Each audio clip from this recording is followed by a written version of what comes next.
Je vous propose, avant de passer à la deuxième partie de cette table ronde, de donner la parole à Sylvia Brégé, qui est avec nous, qui est criminologue au CNAM et spécialiste du langage non verbal, je le rappelle. Sylvia, vous avez pour nous décrypté la vidéo de Vladimir Poutine. Fait.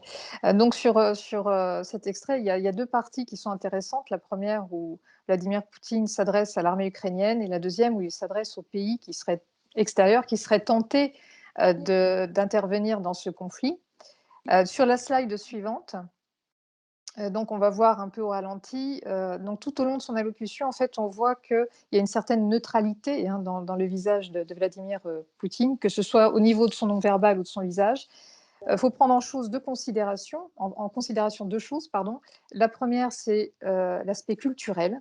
La communication et l'expression de l'état émotionnel diffèrent du monde occidental. Et la deuxième chose à prendre en considération, c'est que le visage de Vladimir Poutine a probablement été retravaillé, on va dire, ce qui peut expliquer cette impassibilité sur le visage et cette neutralité qui est exacerbée au niveau facial. Donc là, on le voit, il est quelque peu affaissé au niveau de son siège. Il parle avec le visage qui est un peu sur le côté. Les mains tiennent la table. Donc il a vraiment un contrôle total dans son intervention, c'est-à-dire il ne veut pas laisser échapper une quelconque tension, une quelconque anxiété que de toute façon il ne ressent pas. En tout cas, ça ne se voit pas dans son nom verbal. Ici, on voit sur cette slide que malgré le fait qu'il explique les choses fermement, avec calme et fermement, il maintient sa position. Il a quand même des pointes de colère que l'on voit surgir, comme ici, vous voyez les dents du bas, les dents inférieures qui s'affichent, ce qui est donc un signe d'agressivité et de menace. Обратиться и к военнослужащим вооруженных сил Украины. Уважаемые товарищи, ваши отцы, деды и прадеды не для того сражались с нацистами, защищая нашу общую родину, чтобы сегодняшние неонацисты захватили власть на Украине. Вы давали присягу на верность украинскому народу.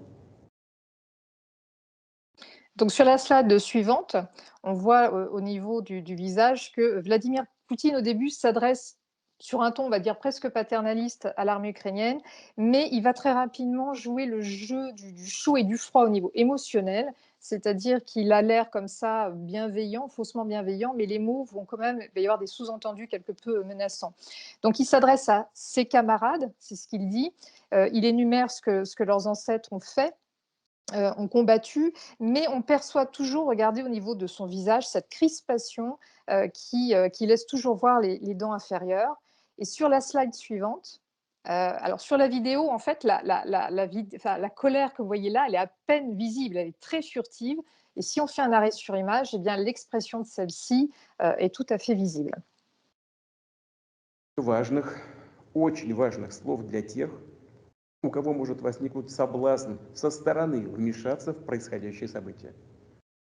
Кто бы ни пытался помешать нам, а тем более создать угрозы для нашей страны, для нашего народа, должны знать, что ответ России будет незамедлительным.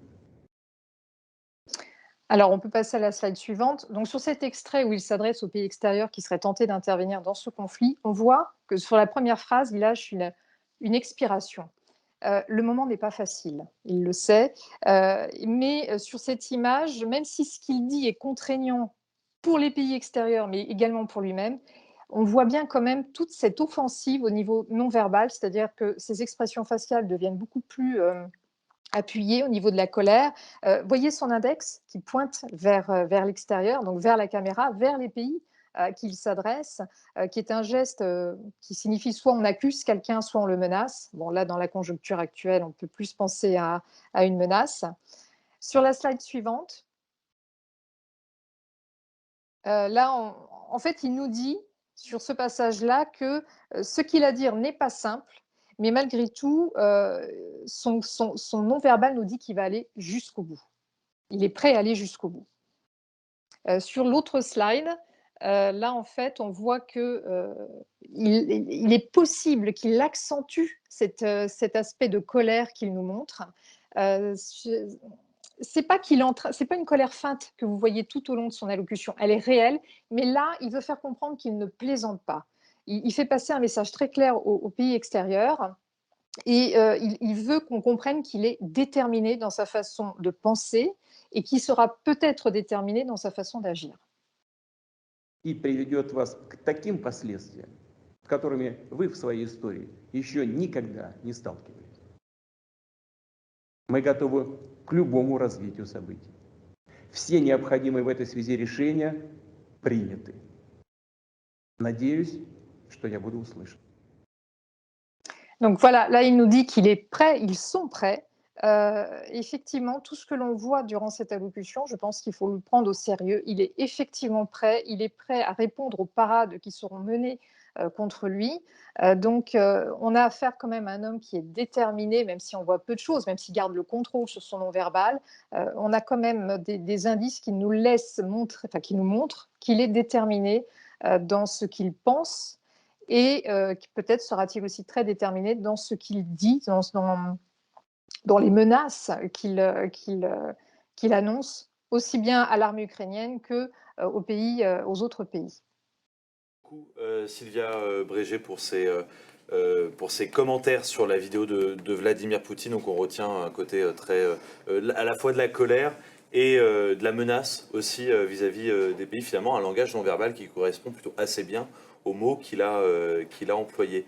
Elena Perrou, vous vouliez justement réagir. Oui, le ton est effectivement plein d'une colère froide. Il y a cette déclaration, il y a juste avant la reconnaissance des deux républiques séparatistes, où on sentait aussi cette colère froide. Il faut bien comprendre que, vu de Poutine, il appelle maintenant d'ailleurs l'Occident l'empire du mensonge. La Russie s'est fait rouler dans la farine, pardon pour l'expression, depuis 30 ans. Et en réalité, c'est 30 années de rancœur accumulée, 30